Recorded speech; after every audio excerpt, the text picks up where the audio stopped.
Gujarat bulletin ન્યૂઝમાં આપનું સ્વાગત છે। બોટાદમાં રિક્ષા એસોસિએશનની લાંબા સમયથી કરવામાં આવતી રજૂઆતને આખરે સફળતા મળી છે। નિર્ણયના ભાગરૂપે શહેરના ચાલતી અનેક સિટી બસોના રૂટ બંધ કરવામાં આવ્યા હોવાનું જાણવા મળ્યું છે।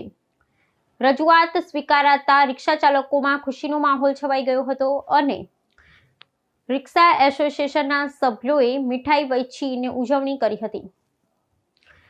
આ નિર્ણયથી શહેરના જાહેર પરિવહન અને રિક્ષા વ્યવસાય પર શું અસર પડશે તે હવે જોવાનું રહેશે। બોટાદ રિક્ષા એસોસિએશન દિલીપભાઈ મહારાજ શું આપણે અત્યારે આ રિક્ષા ચાલકોને અત્યારે રિક્ષાવાળાને જે ઉમંગ છે જે આ સિટી બસ બંધ કરવામાં આવી છે સાળંગપુરની એમાં ઉમંગ એ છે કે અમે જે સખત મહેનત કરી રહ્યા હતા અને સખત રજૂઆત કરી હતી, લેખિતમાં આપી, મૌખિકમાં આપી, બધામાં રજૂઆત કરી અને અમે તો હરેક ગામડાના સરપંચને પણ કહેવા માંગ્યું છે જો તમને આટલું બધું જનતાનું દાજતું હોય તો આજ દિન સુધી તમે એસટી ડેપોમાં માંગ કેમ ન કરી કે તમારા ગામના બાળકો સ્કૂલમાં જવા માટે હેરાન થતા હતા, તમારા હોસ્પિટલમાં દર્દીઓ હેરાન થતા તો તમે એસટીની માંગ આજ દિન સુધી કેમ ન કરી? પણ આમાં સરપંચને લાભ મળતો હતો, સરપંચને કમિશન મળતું હતું એટલે આ લોકોએ સિટી બસો ચાલુ કરાવી છે ગામડામાં।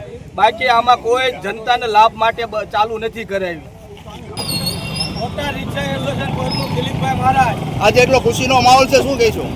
અમે સતત લડત લડી રહ્યા હતા સિટી બસના વિરોધમાં જે અમે એસપી સાહેબને ગાંધીનગર કોઈ જગ્યા બાકી નથી રાખી કે લેખિતમાં અમે રજૂઆત ન કરી હોય, કલેક્ટર સાહેબને લેખિતમાં રજૂઆત કરી હતી એનો આજે અમને નિર્ણય મળ્યો છે। સિટી બસ સાળંગપુર બારિયાની બધે બંધ થાય છે અને ખરેખર બંધ થવી જોઈએ। જો સરપંચોને એટલું જ જનતાનું એમના પોતાના ગામના માણસોનું જો દાજતું હોય તો આજ દિન સુધી એસટી બસોની માંગ કેમ ન કરી કે ભાઈ અમારા બાળકો સ્કૂલે જાય ગામડામાંથી તો એસટી બસની સુવિધા આપો।